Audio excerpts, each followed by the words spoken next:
answered the phone. It was the police. They were in my mum's house. Said, can you come and hand yourself in?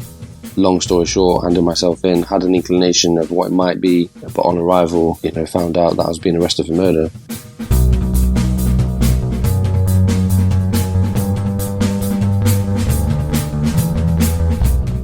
Hello, welcome to another episode of Bunny Hugs and Mental Health, a free, safe space for people to share and learn from others' experiences with mental health and addictions.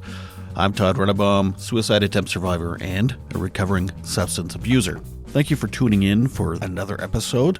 This is another great one. This one, my guest is all the way from jolly old England. And his name is Jacob Dunne. His story is also in a book and now in a play I guess it's been played already in London. Stay tuned. There could be more shows of that play coming up somewhere. His book is called Right From Wrong, My Story of Guilt and Redemption. He's also got a podcast called Right From Wrong. You can check that out. Of course, links to all this stuff will be in the show notes. At one point in Jacob's life, him and his friends were scrappy, young drinking blokes. And one day, Jacob took a punch at a fella. That fella ended up passing away, falling down, hitting his head, passing away. Now, Jacob's telling his story of manslaughter and jail and redemption and forgiveness and all these things.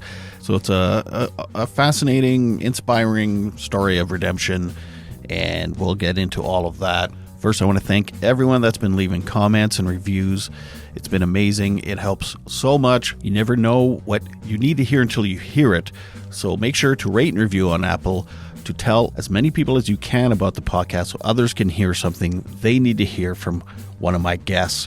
After all, this is a free mental health service, which is a rare thing, so why not share this with as many people as you can? Getting so many comments all the time from people that I've found inspiration for my guests. So please rate and review. It helps to be found in the algorithm, in the big black hole void that is the internet. Thank you. That's my pitch for that. But without further ado, I give you Jacob.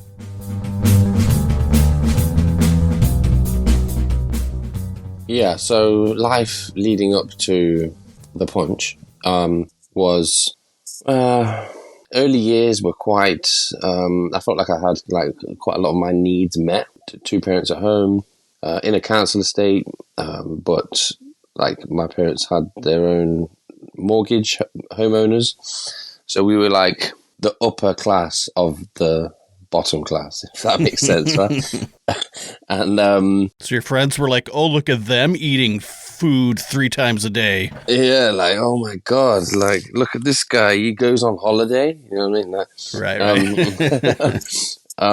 But then my mum and dad, they got divorced. I guess that's the first sign of any sort of adversity. I also had signs. What's now been diagnosed as ADHD and autism. So how that manifested as a child was that I would often go off in my own head, and people, and because you don't have a filter on it as a child, whereas as an adult I've learned to mask that stuff now, right? But as a child, people waving their hands in front of me, nobody's home, right? And then my mum started getting worried about that when I started going in public doing it. And just checking out and and I used to play with my fingers. I used to twiddle my fingers together and just go off into imaginary worlds. I guess what you call that now is what some people would say is visualization, or some sort of role playing in my head. And I can't remember what I was role playing back then as a 5-6 year old, but that's what I was doing a lot. And then my mum was worried. She's like, "Oh, is something wrong with my son?" And then they labeled it, they coined it. They said, "Oh, Jacob's funking, THUNKING." And I was just I guess for their family, it was just a bit of a weird behavior. But for me as a child, I felt like I was being shamed for it, right? And so I started hiding the behavior, doing it in my bedroom and trying to be a bit more conscious of it. And then my mum and dad broke up. There was elements of, where it just spills over. I wouldn't say my mum and dad's relationship was abusive, but when any kind of relationship kind of comes to near an end and there's lots of frustration and emotional explosion, there is, not making justifications for it either at the same time, but there was assaults on my mum that I witnessed and stuff like that. And so then it just became a very messy divorce. And we over here in the UK, we have at the time we had these things called contact centers, which is like arranged visits where you meet your other parent in a like controlled space. And like I remember going to those and just like getting there or getting close to there with my mum, and then she'd just like run off with me. We just like my dad would be there waiting to see me and just no show. And then went dragged through the courts around like access and childcare in the house and whatever else. The courts basically said that, you know, your son doesn't really want to see you. You're going to have to build up a relationship over time through. And you have no siblings. I had one younger sibling, but at the time he was only like 18 months old. Oh, I see. Okay. And so he was told to build up a relationship through cards and letters, which I think is very difficult to build up a relationship through cards and letters in, you know, that was the 21st century, right? So this was like late 90s. You know, we weren't Victorians, right? So that was just like the relationship didn't build. And then that went on for like, you know, I saw him a couple of times, but, you know, best part of 10 years really. And the next big phase in any young person's life, either side of the pond, I imagine, is that transition from what we call over here primary to secondary school, 11 years old into teenage school. And my mum had sent me to a school outside of my estate. So I wasn't in my neighborhood with the kids from my neighborhood. That was her choice. She thought I'll try and get him in a better school in a different area. And so that's why I said like my early school years were like all my needs felt met. I had a good school. The children were all from like, you know, stable, loving homes, or whatever. Got that love and support while I was there. I didn't have what teenagers then are faced with, which is just that kind of like anxiety and that kind of like need to like fit in with peers and everything, which is when I then moved to my secondary school, which kind of was the catchment area for my estate. I then kind of had this kind of fork in the road moment where it's like, do I try and fit in with the people from my estate that I've got to walk home with? Or do I try and kind of distance myself and navigate the next 5 years of school without kind of like just managing those relationships and not getting sucked into the drama of some of those people? Was there like gangs and stuff in that area? Or? Yeah. There's like gangs in that area and just like low aspirations and negative attitude towards education. Oh, and Jacob was posh, going to a fancy school. Yeah. You're not from around here. You know, you. What do you mean you're from? I'm from an area called the Meadows, right? Which sounds very meadowy, right? And lush, right? Yeah, it does. But that's what it used to be before they pulled up all the crocus flowers and the grazing fields and built a Victorian kind of estate. On a swamp, really. On a swamp, yeah. Because it was the banks of the River Trent, which runs through Nottingham. And yeah, so it was a floodplain, essentially.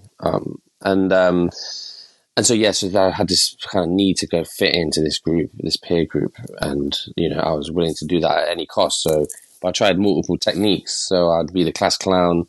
I'd be the one cracking all the jokes. I'd be the one telling the teachers, like, you know, getting told off or sent out of the classroom or saying the most rude thing possible. Just and imagine. and so I made, you know, people warned to me for that, you know, oh, Jacob's in our lesson, right? We're gonna have fun in this one. And then all of a sudden, and you know, it's hard for us to kind of distinguish like what is our kind of authentic self when all that's going on. So, you know, was I just naturally kind of like funny, or was I putting it on? And then the other side of it was like, what I really quickly realized is within this peer group and within the wider gang culture in my neighborhood was that fear and intimidation are what earn you respect. And respect is not even earned, really. It's just demanded, you know? And so you can either get people to warm to you by like being that funny guy, and you can also earn it by being tough, being ready to fight, you know, not letting people bully you. And when I say bully, I mean like it just starts off with that kind of like people testing the water, trying to take the mick out of you, make a comment about your hair, or, you know, that's where it starts, you know what I mean? And then eventually like other people feel like they can jump on the bandwagon as well. And so it's like trying to like prevent that from happening and trying to make everybody laugh at the same time, and just using those two techniques. Because I don't think I wanted to be violent or aggressive. Although I have autism and ADHD, I'm quite good at reading people and just like knowing how to kind of like, you know, what people like, right, or what people want to see, yeah? And just a chameleon. You can join any social group, any group, literally. And now, just to give you a little bit of insight into like how I am now and how I've used those skills now in a healthy way, is like I can be, mixing with like royal families, right? Or or the proper aristocrats of the UK, right? But whilst engaging with young teens in prison for murder, right? Yeah. Like the whole spectrum. So I can put my posh voice on, and I can talk all the slang as well. So which I like, which I really like. And there's a freedom in that. But I think when we're younger, and even when I started changing, my perspective on life and who I wanted to be, there was always this like, you've got to be one way. You've got to be a gang member. You've got to be the hard man. You've got to be the funny guy. You know what I mean? And we kind of like create these little niches for ourselves. And if we're going to be anything else, if we're going to be vulnerable, if we're going to cry, if we're going to be emotional, we lock off all these other parts of ourselves, because we end up defining ourselves with these narratives that we've created and what other people then expect. And so it just kind of compounds relationally that way. That's funny that you're right. It's like teenagers have no nuance when it comes to complexities of personalities. It's like, you're either this or this. Yeah. Or you're the cool kid, or you're the smart guy, or you're Sorry, I didn't mean to cut you off. And so, I just created those expectations and just lost sight, right, of like anything really other than that need to fit in and belong. And were you both, you think? Like your genuine self, were you both those kind of personalities, or were you neither? Or I think I was like, I aired more naturally towards the kind of like social, wanting to be the life and soul of the party, because that's me at the same time now. Mm-hmm. Like if you go to a festival, I'm the guy you want, in the group, right? Or if you're going on a night out, I used to be the guy who would stand in the corner and be like looking around like the tough guy in the corner, right? Not dancing, right? Now, me and you should have a night out. I'm sober now, but you wouldn't know it. I'm just as nuts. Yeah, you're just that guy. Yeah. So don't even give that guy a drink. So then I'm in school, quickly just disengaging from what school's actually supposed to be about, and getting kicked out of the classrooms. I then get a diagnosis for ADHD, but then it's like, well, what does that even mean? Like, my mum didn't know what it meant. It was just a label, it was just a diagnosis. It was not like, here's how it affects your brain, and here's how it helps you, like, here's how it can be a beneficial thing, and here's the things to kind of manage, and these might be some tools that would be useful to kind of understand it a little bit better and to try and make it work for you as opposed to against you. And none of that. Still, even to this day, I still feel sometimes a little bit confused at times as to kind of like where the line's drawn between me just being lazy and procrastinating and the ADHD, and then I just kind of like disengaged from school, and then just became marginalized and sought belonging in all the wrong places, and sadly there's a kind of conveyor belt of young people struggling in school, not feeling like they belong and being exploited or groomed into toxic ways of thinking and being. And that was me. It's just another one of those statistics, another one of those excluded young people, undiagnosed, neurodiverse, a little bit of family trauma, seeking belonging in all the wrong places, and low self-esteem. Right. And especially like coming from that area of town too, I suppose it's even worse, because it's, I don't know, the company you keep would be, I don't know, not aristocrats. It would be gang members and dealers and things. Yeah. And then it's just like, okay, let's go, like, let's skive off school, let's smoke some weed, let's, play knock a door run. Knock a door run, right? You're just like banging on people's doors and hopefully getting chased. We call it knock ginger. Not ginger. I don't know why the ginger part, but maybe at some point people were carrying ginger around with them. Only redheads did it. Yeah. And so it's just, instead of getting chased by the teachers, we were just getting chased, around the estate, whether it was police or just like causing a nuisance, more generally.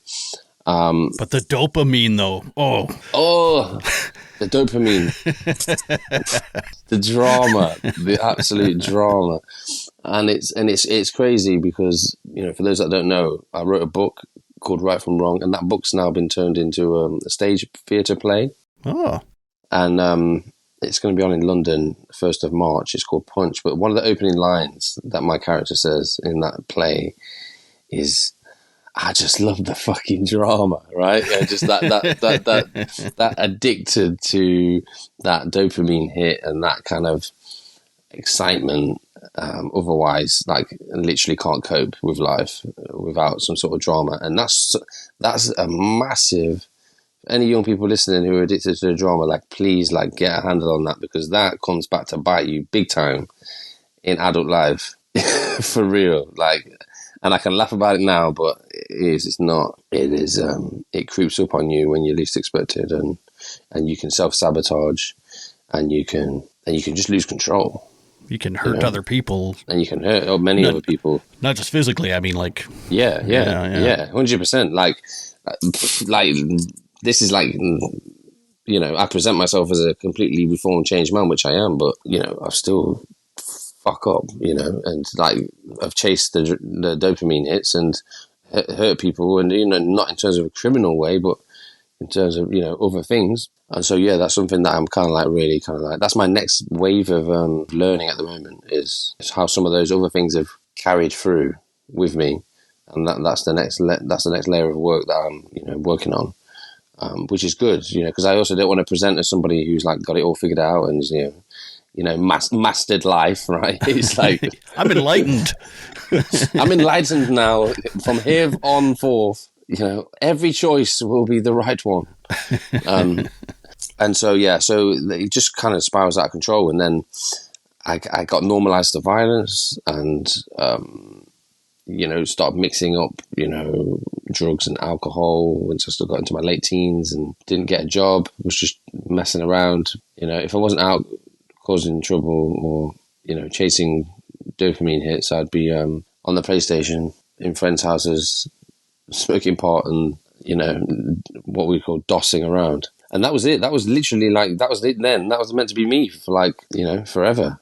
That was the narrative I'd built, and that was the labels that were given to me through my school experience. The naughty guy, the bad kid, the not very bright, would struggle academically, not very emotionally literate. But a great kisser. But a great kisser. This is so you're like 16, 17 at this point? Yeah, 16, 17, going into 18, sneaking out, going to nightclubs, chasing girls. Mm-hmm. Do you ever look back at that time fondly, though, at times? You're like, oh, that was pretty fun, though. No, sometimes I do, yeah. Yeah, me too, man.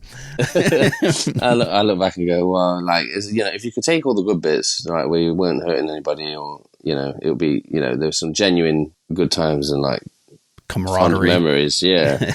And then, but yeah, like you say, you can't go swimming and not get wet. It's not sustainable, that kind of lifestyle. So my time, you know, I was playing with the fire, and I, you know, like everybody else, have to get burnt, right? You can't hang around there too long. As you say, it's not sustainable. Yeah, life was like, you're getting a big lesson. You know, we're going to give you the big slap in the face. Yeah, that was getting a phone call from my mum. Answered the phone. It was the police. They were in my mum's house. Said, can you come and hand yourself in? Long story short, handed myself in, had an inclination of what it might be, but on arrival, you know, found out that I was being arrested for murder. That, you know, somebody that I threw a punch at about a month earlier had hit their head on the floor from that punch and fractured their skull, and, you know, sadly, tragically, passed away. And I was just like, what the fuck, basically? Like, how is this? Just complete shock and disbelief. You're just like... Is that the moment you found out they passed, was when you got arrested? Well, there was, on the same day, some of my other friends were being raided by the police. Oh, okay. Their houses were being smashed into, and they were looking for some of my other friends. So there was chatter that the police are raiding everyone. We're not quite sure what it's for. Some of them were saying, I think it might be for that night Jacob punched that guy. And I'm like, what do you mean? Like, how many times have we all been punched, you know, like, why would they be after us for that? And yeah, I'd had like rumours that something bad had happened, but it wasn't like 100% confirmed until I didn't really even believe until like I actually handed myself in at the police station and they arrested me. And then it was just like, woo, anxiety attack and a half. Fuck, I couldn't imagine. Oh man, fuck, I don't know. You must have been shitting your pants. Oh my God. Like, and the thing is, like, if people asked me like when I was in prison or just after I got out of prison, I'd have been like, no. You know, I went in there, I didn't give a fuck. Oh yeah, right. Yeah. But yeah, no, the real answer is that I was like, I can't even try and think of a scenario to like compare it to that the average person might understand. Like, yeah, right. You know, I was just in freeze. You know, you fight, flight, freeze. I was just like froze. I couldn't run. I was in a prison cell, and I couldn't fight because I've just been fighting myself. You know, I probably could have done with a padded cell. And was just there in my head, just thoughts and just like, my life is over. I'm done. How have I ended up in this situation? You know, just panicking, trying to calm my breathing down, and then flaring back up again, and just being in that kind of, it's just, I guess the closest thing I could probably try and say is like a panic attack. Yeah. Like that's probably the best way you could probably describe it. And it was just so long. It just felt like I was in that prison cell for like days. Just wait, and then they'd come and interview me, and they'd say, you know, because they didn't know who did it, who threw the punch. No one said. Like, no one said, not at this point anyway. And then so I was just like trying to go no comment and following my solicitor's advice and just not knowing what's going on. And then, and then over time, like some other people in my friendship group cracked and were like, oh, it was Jacob that did it. You know, what we call snitching, right? And for me, growing up in that, and like, because I'd treated all my friends with more respect than I did my mum, you know, and like I put all my love and all my trust in this friendship group, and they broke it, and I was just like, so that was like the additional layer of like feeling betrayed, even though like I've thrown a punch and I've caused all this harm and someone's lost their life. Then the fact that somebody snitched then like almost excused me in my own mind. It's like, you're the victim. Like, yeah, like, oh, I'm now the victim, you know? And it was like, just because of like how corrupt those values I had were. And I think that can be applied to the broader criminal fraternity globally, really, right? There's no honor among thieves, they say. So yeah, so then I was able to hide, right? Then I was able to not take accountability and not think about the harm, because I was the one that was harmed and I was unlucky. How can only one punch, you know, do that? Poor me, right? And my friend snitched on me. And then the other thing is, this is a good one on this mental health podcast to talk about in terms of like the quality of the relationships you have and the quality of your friendship group. Because, and this is why I think prisons don't work, because it then gets reduced to manslaughter, and I go to prison, and the quality of the relationships and your friendships that you have is, you know, how are they going to respond, right? Are they going to help me, or are they going to reinforce my anger, right? That's the question to ask. Like, are they going to help me rationalize my intrusive thoughts or my tense emotions to make poor choices? Or are they going to try and help me process it, talk me out of it, calm me down, rationalize, show me kindness and give me a hug or whatever it is, right? Mm-hmm. And in a prison environment, you know, what do you think the response is? Lots of hugs and kisses and cuddling. And all the teddy bears came out. And so, you know, you tell them, you say, you know, oh, I threw this punch and, you know, my mate snitched on me. What do you mean your mate snitched? Oh, mate, I'd fucking kill him. You know, I wouldn't be fucking, I would be sick. I'd be raging. You know, and then you're just like, yeah. That's what I should be doing. I should be fucking raging, right? And I should just be spend my whole time in prison, feeling sorry for myself, not doing anything to better myself, and just like filling myself with hate, right? Ready for the day I'm released. And that's why, you know, for many people, well, not the only reason, but a big reason why prison doesn't work, because you are, what do they say? You are the company of the 5 people you spend the most time with. And if you're spending your time with troubled, traumatic, angry young teenagers from gang mentality attitudes, you know, it's not necessarily the place where you could assume people will take accountability and responsibility. It just doesn't induce that kind of, it's just not the type of space or environment that allows for those types of conversations and those types of feelings to emerge. Meanwhile, unbeknown to me, the man I punched, his name was James, and I'll dedicate everything I do now publicly to him and all other people who were impacted by similar tragedies. His parents were angry, right? They were angry at the justice system because, I was given 2.5 years in custody for manslaughter, which was the lowest end of the sentencing guidelines. And they were thinking, look, our son's life's worth more than that. And I think if I was in their situation, I'd feel the same. Sure. But at the same time, if it was if it was your brother or your best mate, this is talking to our audience now, like if it was your brother or your best mate, would you want them to go to prison for like life for throwing a punch that led to them falling over? But if it was your brother or best friend that got punched, then what would you want the punishment to be? And like either side, whichever kind of like way you kind of put yourself in that situation, you kind of contradict yourself, And they were feeling like that. And they were trying to appeal this sentence and try and get me in prison for longer. And they went to the High Court of Appeal and it kind of got rejected. And so then they had, and this is the bravery. This is what I inspired to do, what they did, right? With, my life going forward, how I've tried to practice my life going forward. Fall short sometimes, but is to when you get that knockback, right? Or when you pursue that thing, asking the next question in terms of like, well, what do I need? What do I really need? Instead of like being in avoidance or being in denial or just hiding behind the anger, like what do I really need? And what they realized, what they needed was to know more about me, whether I'd learned from my mistakes, whether I was fully aware of the harm I caused, whether I was making the most of my time in prison, and literally like that's what became important to them, and to understand why I did what I did and who I was as a person. Because until you have those difficult conversations, you never know. And the unknown is probably where we often spend most of our time tormenting ourselves. The unknown as to, why did they break up with me? Or why did, that why, right? That why did that happen the way it did? And, Brené Brown, often uses this term I now use, which is the story I'm telling myself.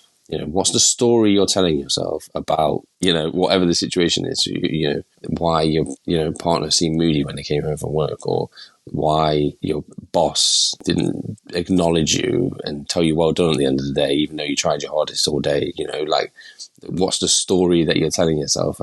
And they, they were courageous, right? They wanted to challenge me. They wanted to make contact with me, and they wanted to ask me some questions. And unbeknown to me, I came out of prison angry and kind of fucking ready to go straight back to prison. The food was that good? The food was so good, right? And the and the noodles and the silverfish were just like swimming all over the place, right? But it's just, and that's the other thing as well. Like sometimes, like you go so far, you get institutionalized. Really, I wasn't even in there that long, but I still got institutionalized to a degree. Were you scared to leave? I was quite scared to leave. Yeah, I was. I didn't have any fixed address to leave to live in on the day of my release. Right, so I was just like trying to stay with friends and sofa surfing. And then I had this like criminal record now for manslaughter, and I was like very angry. I was by the time I came out of prison, I was 20. Oh shit, you're just a kid still. I know. God. I was 20 years old, like fucking completely lost, right? Still shit in yellow. Yeah, literally, like fucking nappies on hand, right? Diapers on hand, right? And because literally everywhere I was going, there was like a trail of shit, right? And I hadn't learned to wipe my own arse yet, right? I can proudly say I now like to think I can clean up my shit, right? But use baby wipes, but you can do it. I can do it, and I don't flush them down the toilet. Right? So that was this context of when I was leaving, and like really anxious, and masked all my kind of anxiety and insecurities and low self-esteem through like anger and aggression and having a hoodie on and looking intimidating.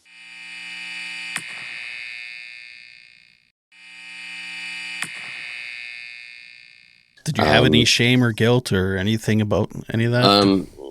Or did you, if it did, you push it away? If I did, I pushed it away. Yeah, like The only time I cracked was in prison, and the chaplain came to see me on the anniversary of the punch. And he said, would you like to say a prayer for James? And I don't know what it was in me, right? I just said yes. And then I went to the chaplain with him and just like away from the wings and the noise into this like quiet room. And, you know, I used to go to church with my mum and stuff. And although I'm not a religious man, I am a man of faith now. I don't know which, you know, I believe, but I'm not sure what I'm believing in, but I believe in you know, you keep making the right choices, you keep setting the right intentions, and it will come good, right? Yeah, that was the only time I kind of like was able to connect with any of that feeling of shame and guilt. And just while we're on shame and guilt, do you know the difference between shame and guilt? I just read this and I skimmed it and I forget. So guilt is actually healthy. Shame is not. Shame is, I am a bad person. I am a bad person. Guilt is, I did a bad thing. Mm-hmm. You know, it's separating the behavior, separating the act from the individual. Like, even just learning that, I was like, oh, wow, there's a freedom in that. Doesn't mean it's going to make it any easier not to like associate my bad deeds with who I am as a person, but I know that it's not helpful for me to do that if I want to have good mental health. Because, you know, you stay stuck in this cycle of shame for too long, and oh my God, all the manifestations, all the negative maladaptive behaviors, whether it's aggression, self-isolation, withdrawal, distraction, chasing dopamine, and you just end up on these cycles, right?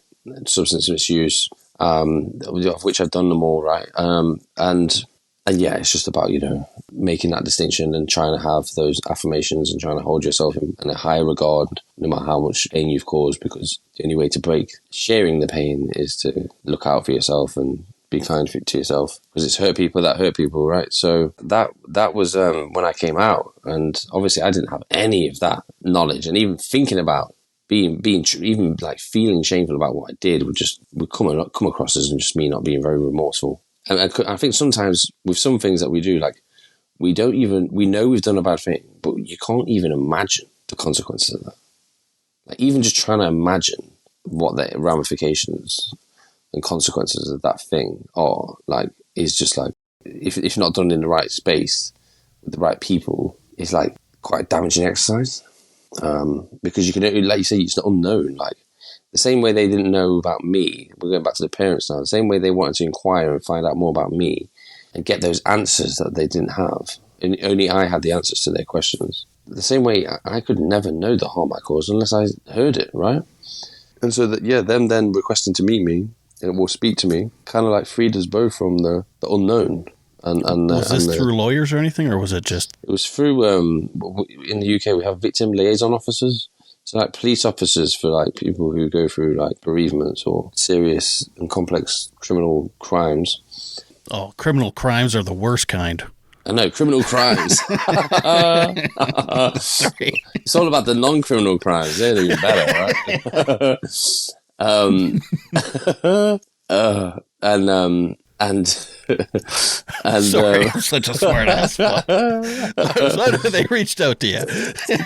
So they reached out and they said, you know, that criminal crime, and they just requested you, will you speak to us? You know, thought about it, and in the end, I said, it's the least I can do. I was given an opportunity, a window, a lifeline to feel what I've been locking away in a safe space. And then, yeah, the practitioners came and talked me through the process. That it's voluntary, you know, you can't be forced into this. It's voluntary. They wouldn't bring parties together unless everybody wanted a kind of like healthy, peaceful outcome. And that, you know, they had questions that only I had answers for. And I didn't really want to hold that over them. So yeah, well, I agreed to take part, and then we did mediation. We didn't feel meeting face to face was right. So we did mediation.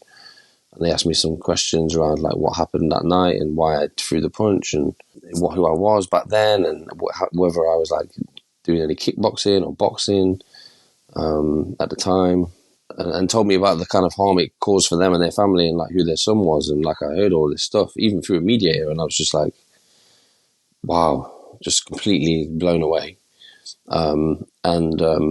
I could no longer then hide behind the the snitches excuse or the, whatever other minimization I wanted to try and, or the story you told yourself, or the story I tell myself, right? And and so that was it. That was the start of the beginning of everything, really. From then. how was that night? Did he provoke you, or was it just one of those? Your buddy pushed his buddy, and then it turned into this thing that just happens.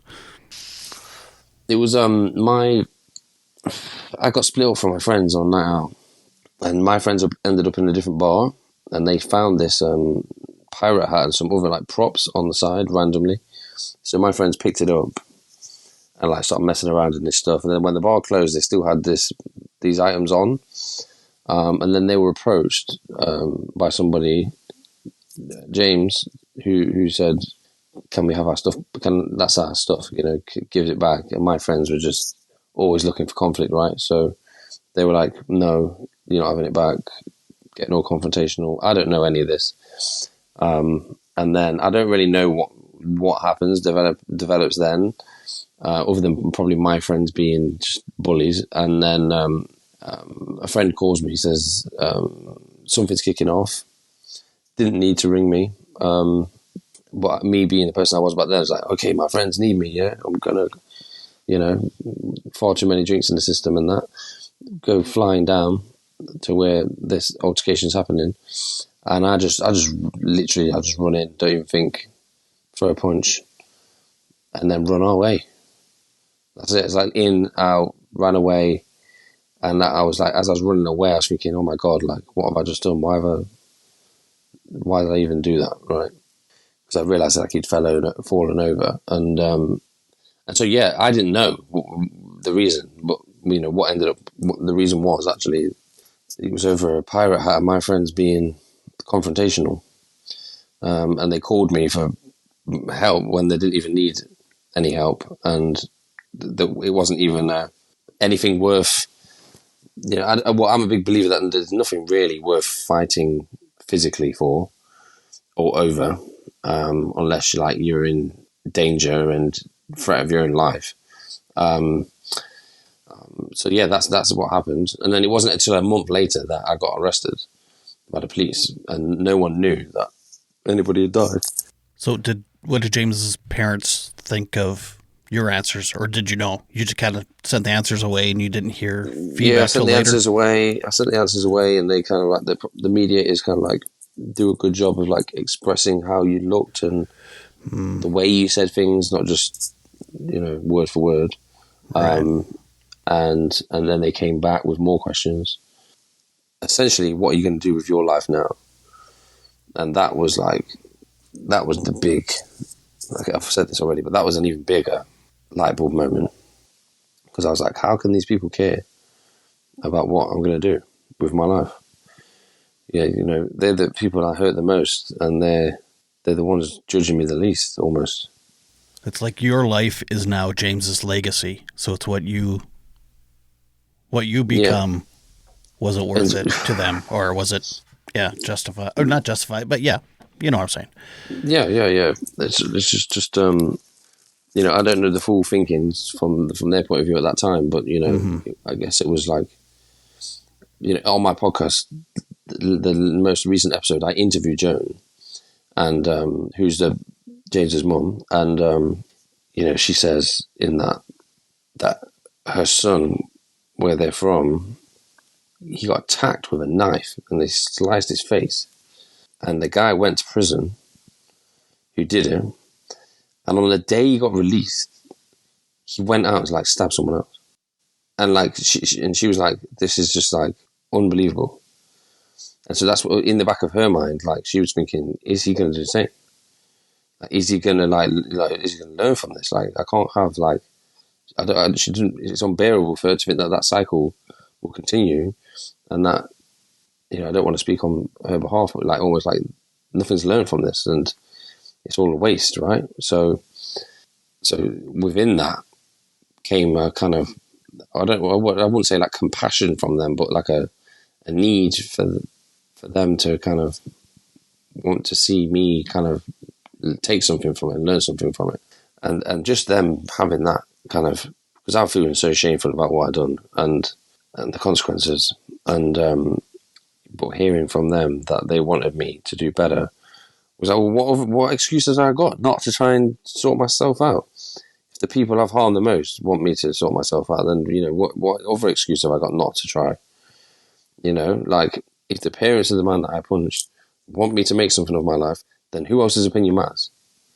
Right. And that's why I can go public, right, and talk about this stuff, because I've got their blessing to shine a light on these issues and try and break more cycles, whether that's cycles of substance misuse, whether that's cycles of unhealthy relationships, whether that's cycles of, incarceration.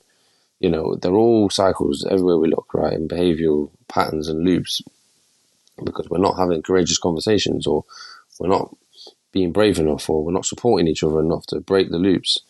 And so I guess that's part of the mission now, and what I hope to achieve from sharing and talking to people like yourself is that we can break a few more cycles. It almost sounds like when you're in prison, it's like you're not allowed to feel the shame and guilt or the even the healing, because you're in survival mode just to fucking get through. And it was like the second you were alone with the priest or whatever, or was it not priest, reverend, the chaplain, chaplain. Yeah. It's like it was almost like he gave you permission to, like, okay, no, it's okay. You can take that mask off now and really feel what you're feeling. And his parents almost gave you that permission too. Yeah, exactly. And then, what do you do with that permission, right? You honor it. Yeah. And you kind of do the absolute best that you can to learn the lesson, not beat yourself up too much about it, if possible, and move forward and turn your mess into a message. I've never heard that line. I like it. Turn your mess into a message. I like it. Did you come up with that, or is that Brene Brown too? I don't think that one's Brene Brown. You can quote me on that one, but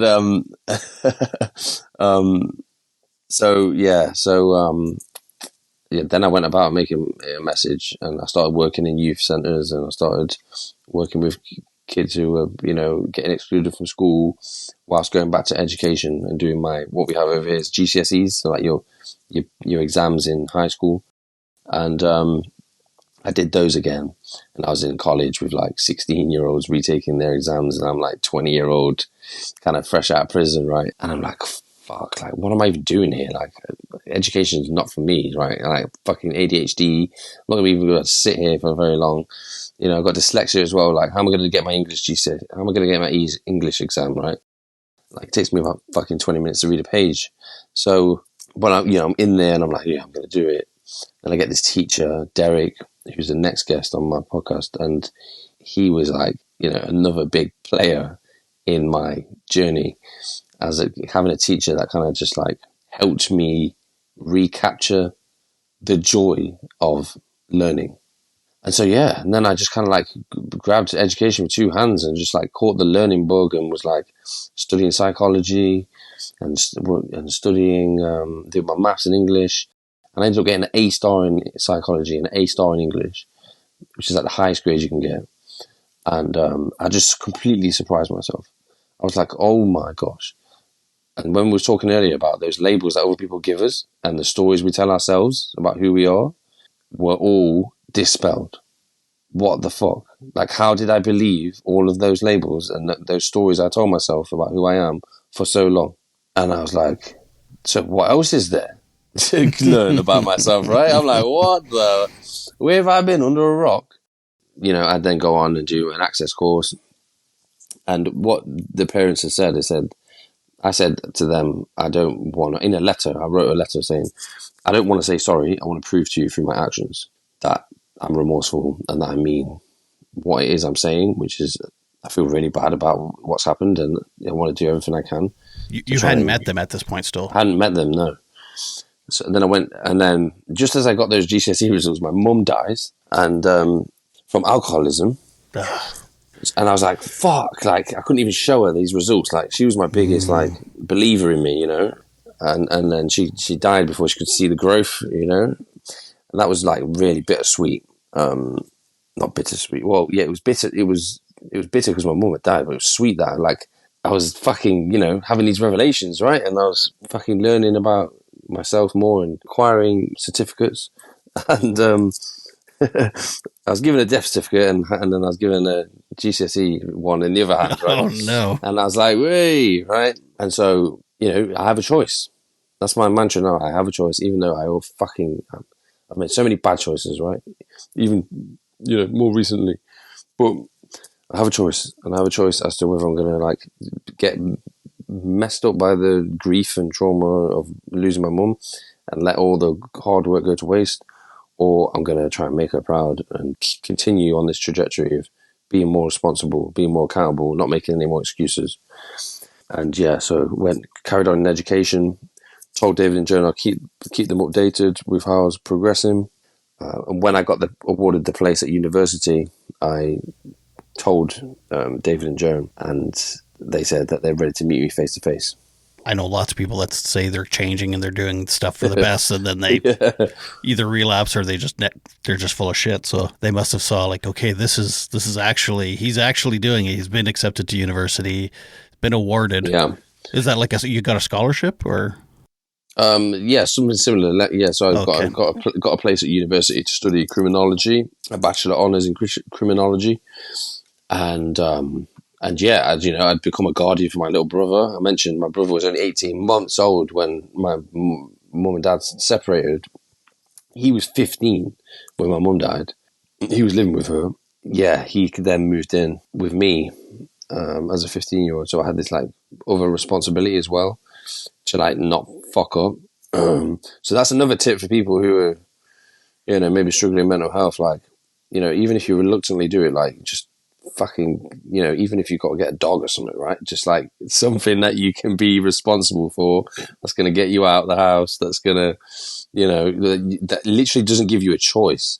I have 2 children now. When they come to stay with me, it's so good. When they're with me, when you're laying in bed, right? And you're if you're in the midst of depression or whatever, and you're oh, I don't want to get up. Yeah, you got these choices throughout the day where it's I'm just going to make the wrong choice all day, right? And I'm going to waste the day, and I'm going to fucking, whatever, right? You got little kids, right? You haven't got a choice, right? You've got to get up at 7 a.m. You got to get breakfast on the go. You got to start doing arts and crafts and fucking going to the park and tidying up the house in the little minutes that you have. And you just relentlessly kind of prevents you from even wanting to be depressed, even if you wanted to be.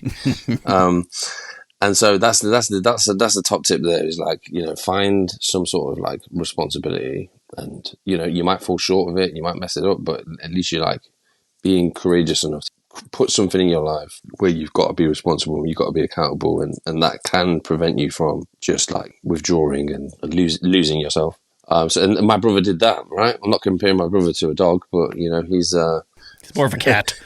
He's more of a cat, yeah. And so that was helpful as well.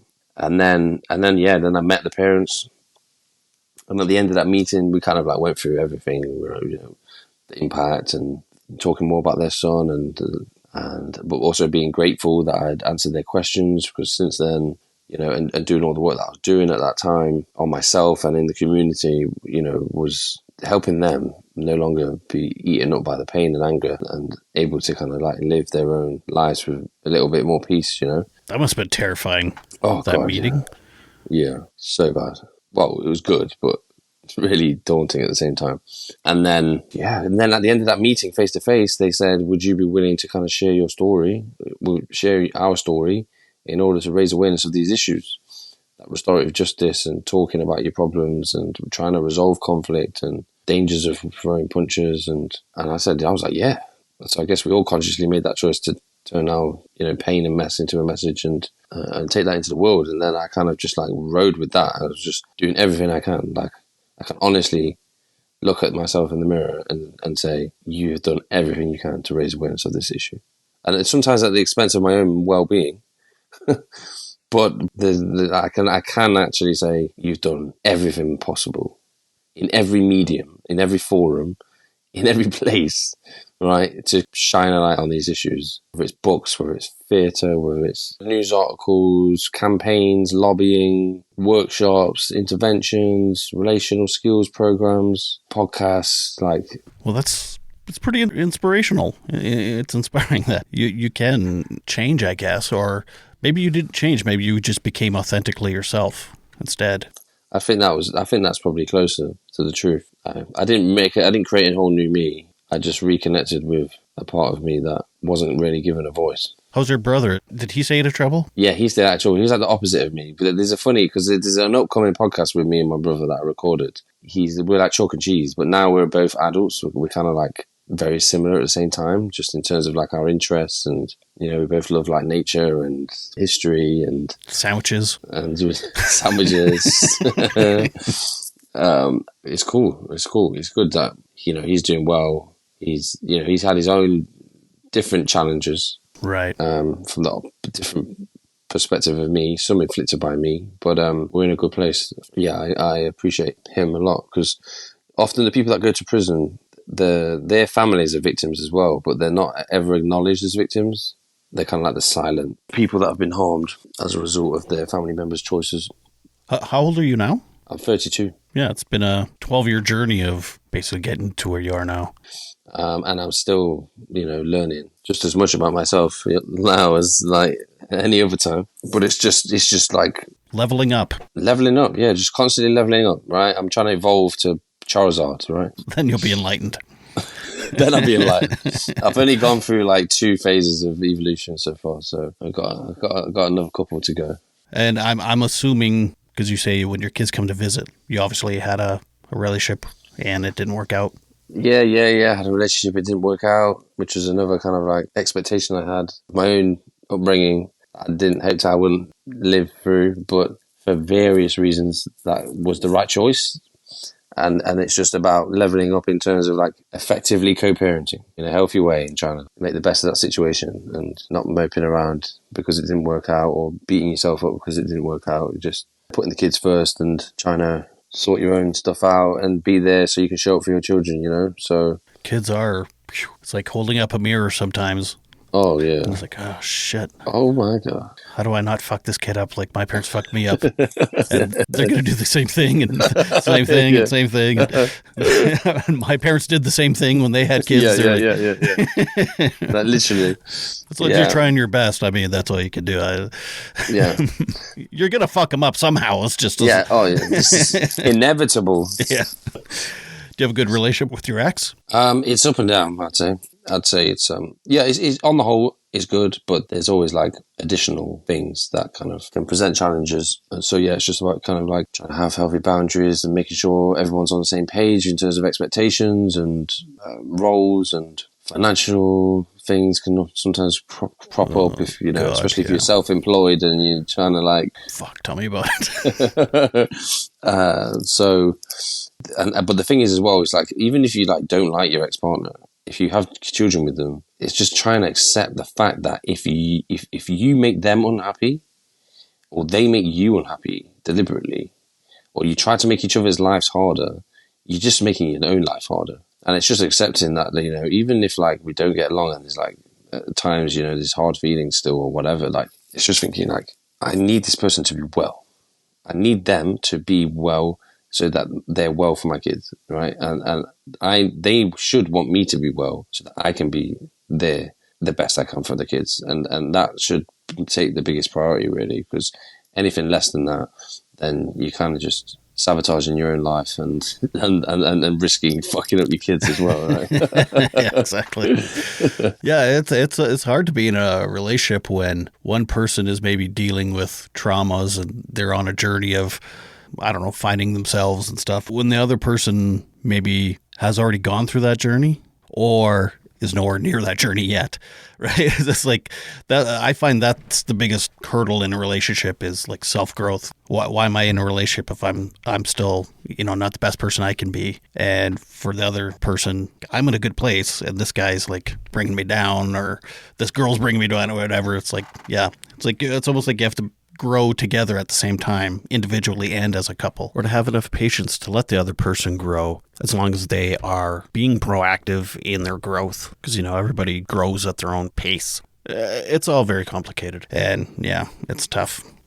That's the thing about relationships, like before having kids, this is a top tip, right? Before having kids, like really know the other person, right? Like what triggers them, what their coping strategies are, what their own kinks are, what their own kind of like interests are in life, what their own, like get to know them inside out the best you can, because you can't show up for them if you don't. And then if you add those additional pressures of life and children or anything else, it's a lot more difficult to try and learn those things on the job when you've got additional responsibilities and pressures. So it's about really being curious about, okay, like we might not have gone through anything really traumatic yet together, but if we're committed to each other, like it's a fact that something really bad's going to happen to us both, right, in the future. Whether our parents are going to die, or one of us is going to lose a job, or one of us might have a mental health episode. Like something's going to happen, right? We need to know how to show up for each other and what both people need, both people's needs are. And there are some needs that we can meet, but it's also having that humility to say, I can't meet that other person's every single one of that person's needs, right? They may need a social friendship group that they meet regularly to fulfill those other needs, right? Yeah. And like allowing that to happen, right? Or I know that his relationship with his dad, or that hiking every Sunday, is his thing that keeps him sane long term, like. And just like really kind of like understanding all that kind of stuff, so that you're both aware of how you can support each other individually and as a union partnership. Well said. You're hired. This was just a job interview, really.